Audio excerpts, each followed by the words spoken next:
Hi, and welcome to Module 4 of Lecture 11. In this module, as in the next 3 modules, we're going to focus on solving systems of linear equations. In each one, we're going to do a different technique. In this module, we're going to cover the technique of substitution. I said before starting that the next 4 modules are going to be very concrete, so if you're looking for a break after the previous 3 modules abstractness, this is your chance. All we're going to do is solve systems of equations using particular techniques. So I should start by saying that in the book, which is over there, which I guess you can't see, but it's over there.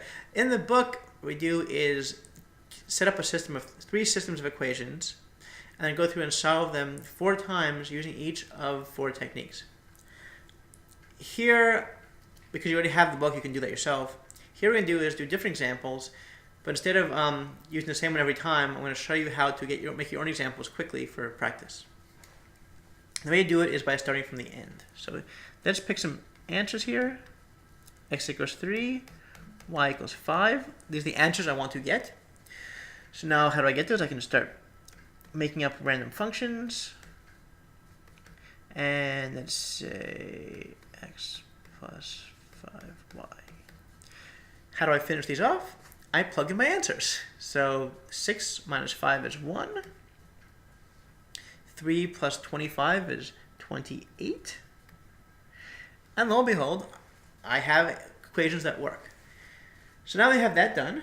How do we go about doing this? Okay. Well, substitution is probably the easiest, most straightforward and intuitive of methods to solve. Not the quickest always, that's important, but it's one hard to forget. And it's frankly one that I use most frequently when I'm just dealing with equations. And the way you go about doing this is by solving one equation for one of the variables, and then taking that solution for that variable and plugging it into every other equation to eliminate that variable from all the equations.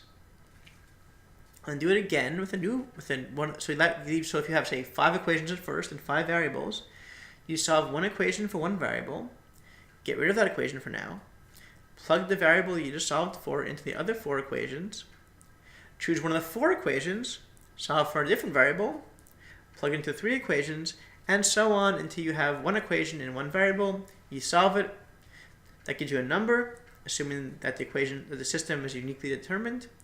You plug that number into the next one, the one you used to solve for the second variable, or the 4th one, I guess. Then the 3rd one, the 2nd, and the 1st. So let's do some examples so how that works. We'll start with a 2-equation, 2 unknown example right here. So I'm going to pick one equation and solve for one variable. Let's pick the first equation in this case.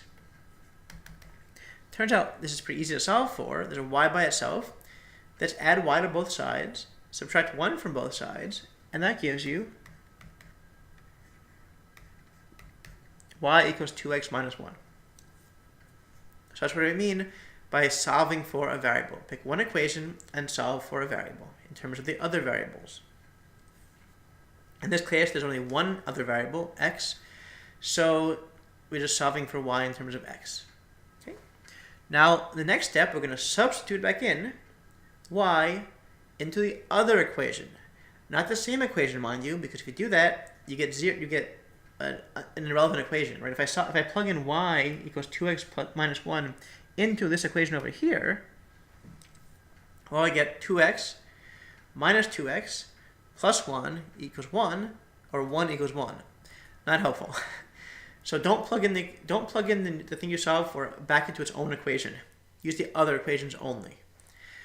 So now this one, remember these mean implies, this symbol means implies. This one is x plus 5 times y, but y is 2x minus 1. So I plug it in here.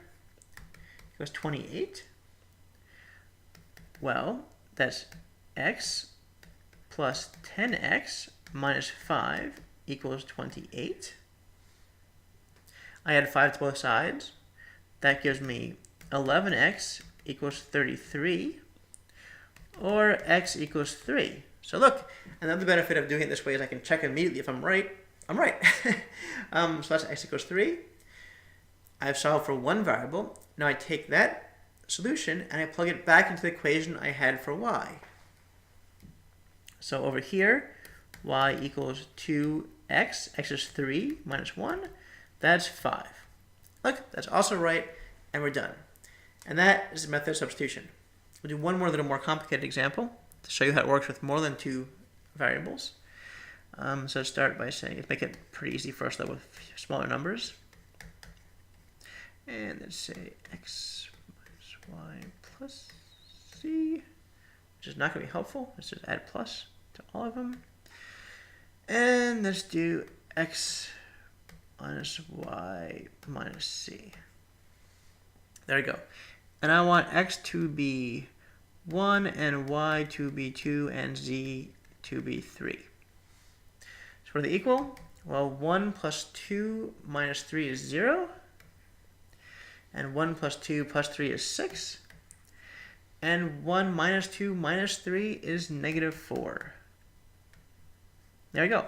I have 3 equations and 3 unknowns. Then it'll give me a solution. This method, by the way, is useful for mostly for uniquely determined systems.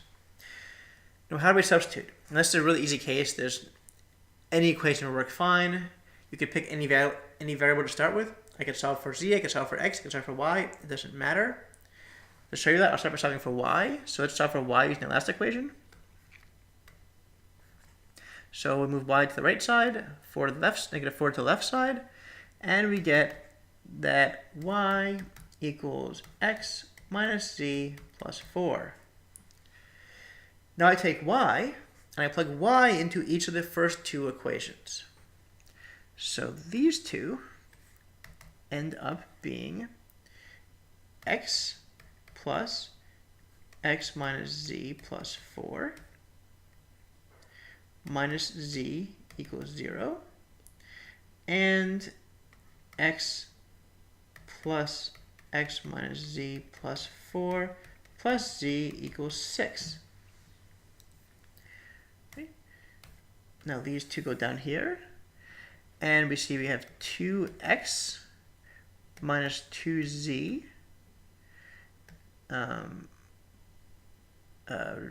plus 4 equals 0.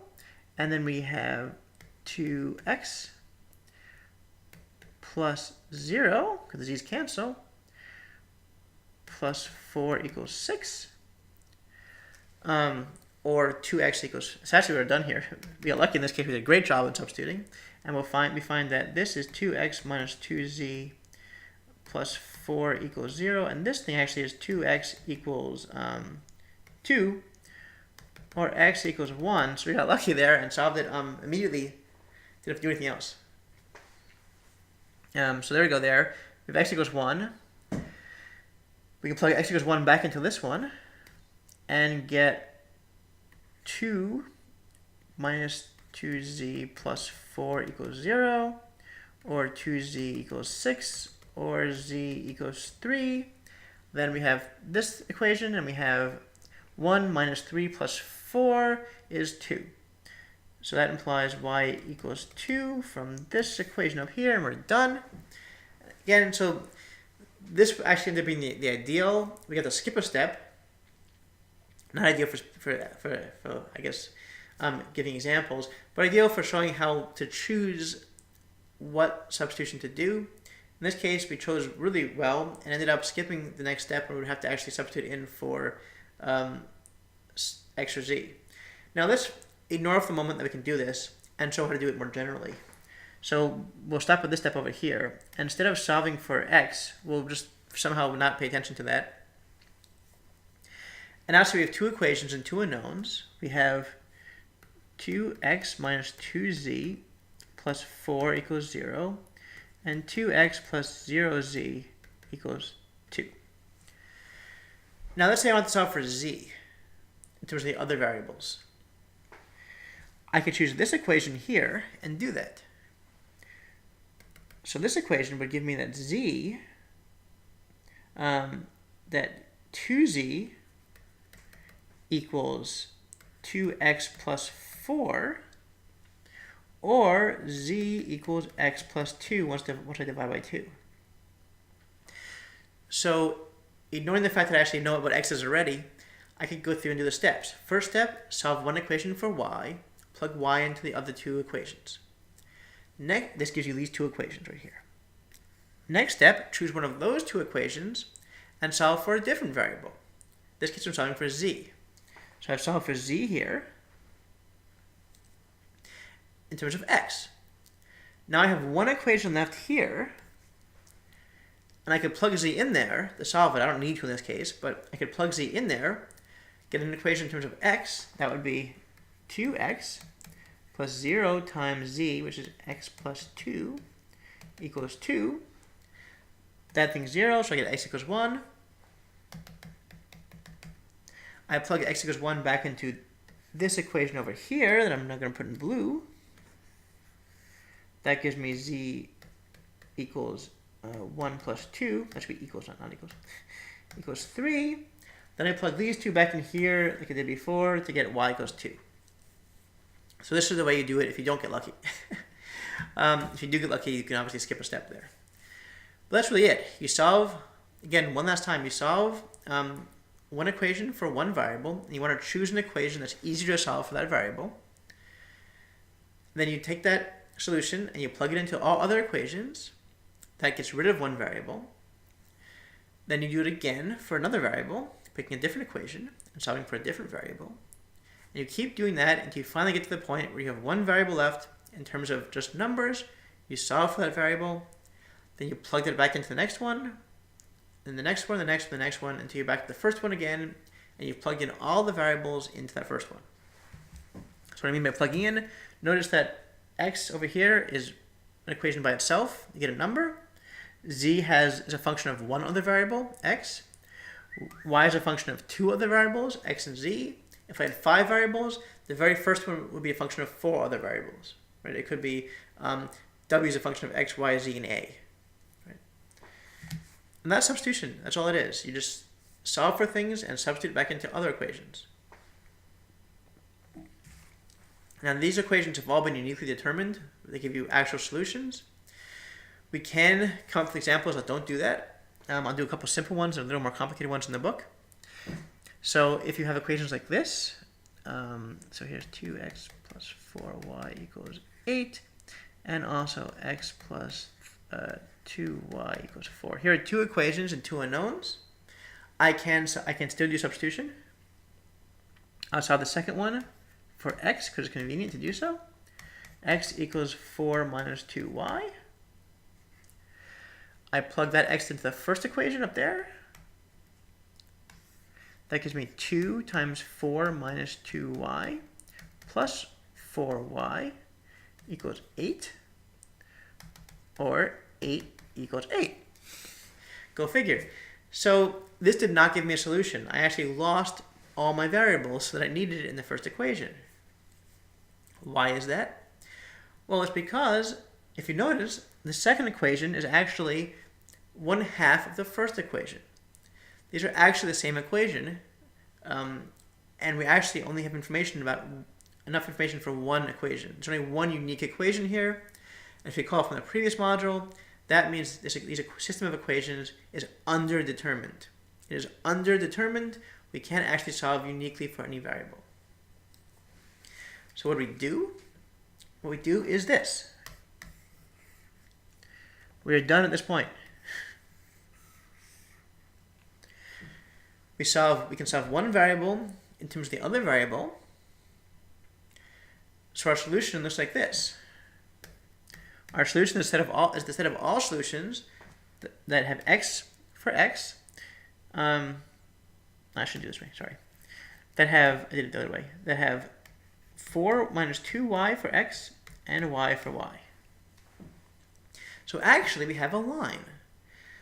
Our solution space here is a line, because any value of y has a unique value of x that determines what x should be. So for instance, if y equals 1, then x equals 2. And if y equals 2, then x equals 0. And so on. This makes a line. And for every value of x, there's a value of y, and vice versa. That is a solution to this equation. This equation has many, many solutions, an infinite number actually, an infinite number of solutions to this equation, but they are constrained by the requirement that x has to equal 4 minus 2y. So the solution space, the space of all solutions is not a point which has no dimension, but rather it's a line. If we had 3 of the same equation, right? So for instance, we had 2x plus 4y plus z equals 8, and we had, well, 2 of the same copy equation, whatever. We would get an equation that looked like this. X equals 4 minus 2y minus 1/2 z. Now our solution set would be a plane. For every value of x, there'd be lots of different values of y and z that would work, and these would form a plane. So this relates back to a discussion about dimensions of things, dimensions of spaces. Here we have basically a 2-dimensional basis of an entire space of solutions for this equation. Over here we had a 1-dimensional basis for the entire set of solutions for this equation. And you can keep on going in this way. Oftentimes with equations, with systems that are underdetermined, it'll make your life much easier if you identify it early on that one of the equations is a multiple of a different one. But sometimes you can't do that because maybe equation 1 equals equation 2 plus equation 3. It's not as obvious that they're not unique. But still, if you went through and did that effort, you would discover that, in fact, you would get something just like this. You would be able to solve one equation for one variable for a different variable, but you couldn't go further because you'd end up with some kind of tautology just like this. So these are what happens when you do an underdetermined system. You end up with a tautology in that 8 always equals 8 by definition, so it's not new information.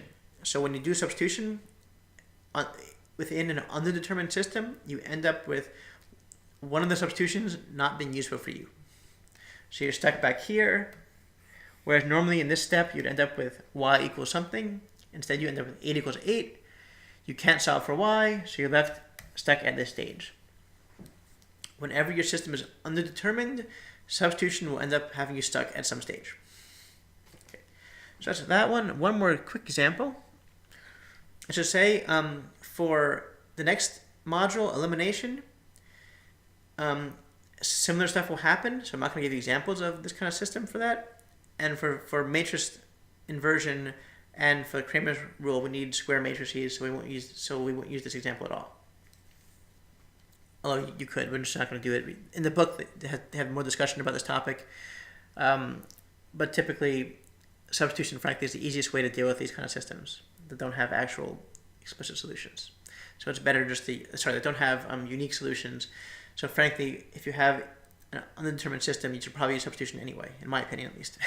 Okay, one last example is for an overdetermined system. Let's say you have 2x plus y equals 5 and 4x plus 2y equals 8. This is going to be overdetermined, that you can kind of tell if you multiply the top equation by 2. The left-hand sides are the same, but they equal different numbers. That said, let's see how this works with substitution. Let's solve the first equation for y. So y equals 5 minus 2x. Now I plug in that to here. I get 4x plus 2 times 5 minus 2x equals 8. You end up with 4x plus 10 minus 4x equals 8, or 10 equals 8. That's not true. 10 does not equal 8. It's in base 2. 10 does not equal 8, and therefore the system has a contradiction inherent in it. The system is overdetermined, and we don't have any solutions to this set. The set of all solutions to this is actually the null set. There are no solutions to this system of equations.